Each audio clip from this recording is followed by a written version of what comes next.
ஓங்கலிடை வந்து உயர்ந்தோர் தொழ விளங்கி ஏங்கொலி நீர் ஞானத்து இருள்கடியும் ஆங்கற்றுள் மின்னேர் தனியாளி வெங்கதிர் ஒன்று ஏனையது தன்னேர் இல்லாத தமிழ். இருள் குவியலை கிழித்து ஒளிக்கிரணங்களை வான மண்டலத்திலே வாரி வீசுகிற உதய சூரியனை தேர்தல் சின்னமாகவும் தன்னேர் இல்லாத தமிழை தரணியிலே உயர்த்துதல் ஒன்றையே இலக்காகவும் கொண்டு 8 திசையும் புகழ் மணக்க இயங்குகின்ற திராவிட முன்னேற்ற கழகத்தின் தலைவர், வானம் துளங்கினும் மீனம் படினும் அலைகள் பொங்கினும் மலைகள் வீழினும் தன்னிலை மாறாத தன்மையாளராக அகவை என்பது கடந்திட்ட போதும் அயர்வு ஒன்றினை அறியாத ஆற்றலாளர், வெள்ளிய மணற்பரப்பிலே தூங்குகின்ற பேரறிஞர் அண்ணா அவர்களின் தூங்காத இதயம், என் சிந்தையிலே உறவாடும் செந்தமிழாய் உலவுகின்ற தமிழ்த்தாயின் திருமகன், சட்டமன்ற தேர்தலில் வெற்றி தேவதை, தனது திருக்கரங்களால் சூட்ட இருக்கின்ற மணிமுடியை தரிக்கப் போகின்ற தமிழர் கொற்றவன், முத்தமிழ் அறிஞர், எனது ஆருயிர் அண்ணன் டாக்டர் கலைஞர் அவர்களே,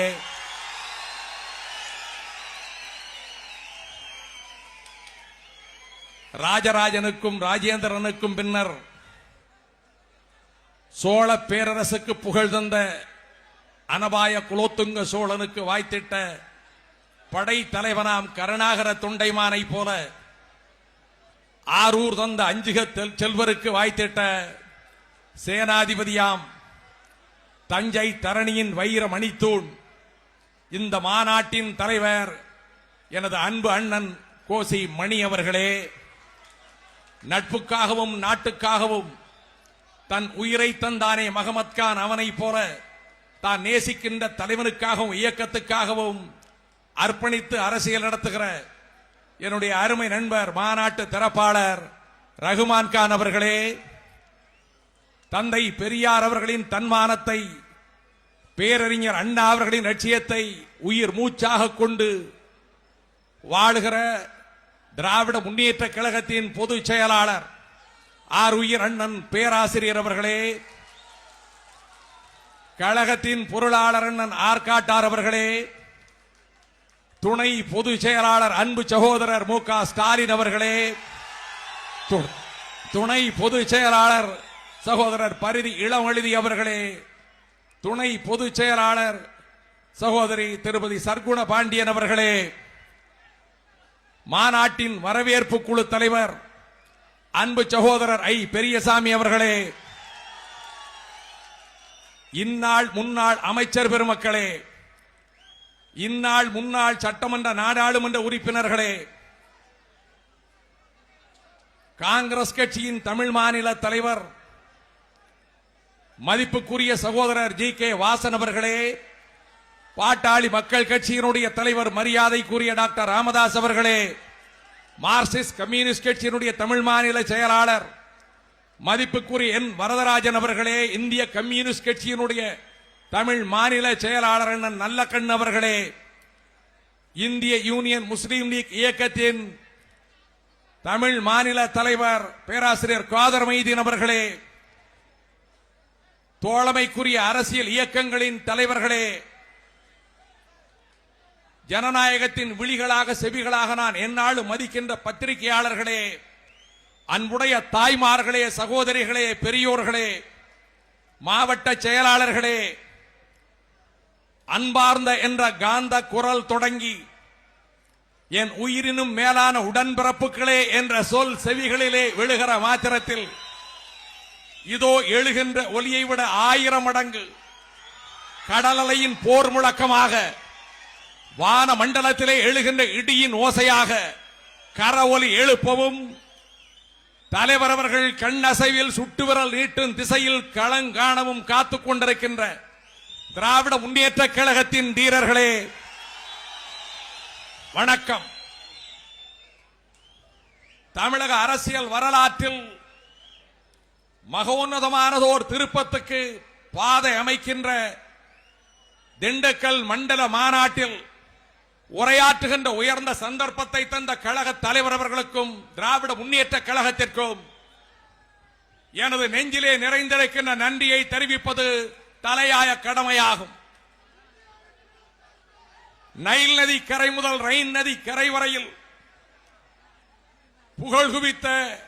ரோம சாம்ராஜ்யத்தினுடைய எழில்மிக்க அரண்மனையும் விதானங்களும் மாநாட்டின் முகப்பிலே சித்தரிக்கப்பட்டிருக்கின்றன. 2000 ஆண்டுகளுக்கு முன்னாலே வாழ்ந்த பழந்தமிழர் வாழ்வை நினைவூட்டுவதற்காகவே சித்தரிக்கப்பட்டிருக்கின்றன. ஆம், ரோம் நாட்டில் அகஸ்டஸ் சீசரும் ஜூலியஸ் சீசரும் சக்கரவர்த்திகளாக வாழ்ந்து கொண்டிருந்த காலத்தில் இந்த தெற்கு கடலிலே விளைந்த முத்துக்களை இந்த தமிழ்நாட்டில் தயாரிக்கப்பட்ட பொன்னாடைகளை கொண்டு அங்கே விற்றுவிட்டு ரோமாபுரியின் எழில் அரசிகளிடம் தந்துவிட்டு அங்கு கிடைத்த நாணயங்களை தமிழகத்துக்கு கொண்டு வந்தார்கள் என்பது கற்பனை செய்தி அல்ல. இந்த மண்டலத்திலே பல்வேறு பகுதிகளில் மண்ணுக்கடியில் அகழ்ந்து எடுக்கப்பட்ட அகஸ்டஸ் சீசரின் உருவம் பொறிக்கப்பட்ட நாணயங்கள் அந்த வரலாற்றை பறைசாற்றிக் கொண்டிருக்கின்றன. அந்த ரோமாபுரி சாம்ராஜ்யத்தின் அரச சபைக்கு தூதனை அனுப்பி வைத்த பாண்டிய பெருவேந்தனின் பாசறைகள் அமைந்திருங்க திண்டுக்கல் பகுதியிலே மகாநாடு. தனது கணவர் முத்து வடுகநாதர் காளையார் கோவிலில் எதிரியின் ஈட்டியால் கொல்லப்பட்டார் என்றதற்கு பிறகு மணாளனின் பெருமை உயர்த்தவும் மண்ணின் மானம் காக்கவும் பூரண கவசம் தரித்து வாளேந்தி வளரி வீசி வெள்ளையர் படைகளை நிர்மூலமாக்கி சிவகங்கைக்கு மீண்டும் சுதந்திரத்தை பெற்றுத் தந்த வீரமங்கை வேலு நாச்சியாருடைய படைகள் உலவிய பகுதியிலே மகாநாடு நடக்கின்றது. இதோ கார்சிகாவிலே பிறந்த நெப்போலியனை போல கர்நாடகத்திலும் ஒருவன் பிறந்திருக்கிறான் என்று பிரிட்டிஷ் ஏகாதிபத்தியம் அஞ்சி நடுங்கியதே அந்த அச்சத்துக்கு காரணமான கர்நாடகத்து புலி ஹைதர் அலி பெற்றெடுத்த வீர திருமகன் திப்பு சுல்தானுடைய சேனைகள் தண்டு இறங்கிய திண்டுக்கல்லிலே மாநாடு நடைபெற்றுக் கொண்டிருக்கின்றது. கட்டபொம்மன் கயத்தாற்றில் தூக்கிலிடப்பட்டதற்கு பிறகு பாளையங்கோட்டை சிறைச்சாலையை உடைத்து வெளியேறிய ஊமைத்துறை 7 போர்க்களங்களிலே வெள்ளையர்களை வீழ்த்தி மருதுபாண்டியர்களுடன் கரங்கோர்த்து விருபாட்சி மன்னரோடும் கள்ளர் நாட்டு தலைவர்களோடும் வெள்ளையரை எதிர்த்து போர்க்களம் அமைத்துக் கொண்டிருந்த காலத்தில் மராட்டியம், கர்நாடகம், மலையாளம், வயநாடு, தமிழகம்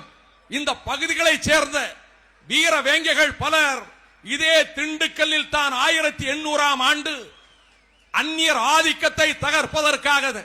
திட்டம் தீட்டி பிரகடனம் தந்தார்கள். அதில் என்ன பொருத்தம் தெரியுமா? அவர்கள் திட்டம் தீட்டி பிரகடனம் செய்த நாள் எந்த நாள்?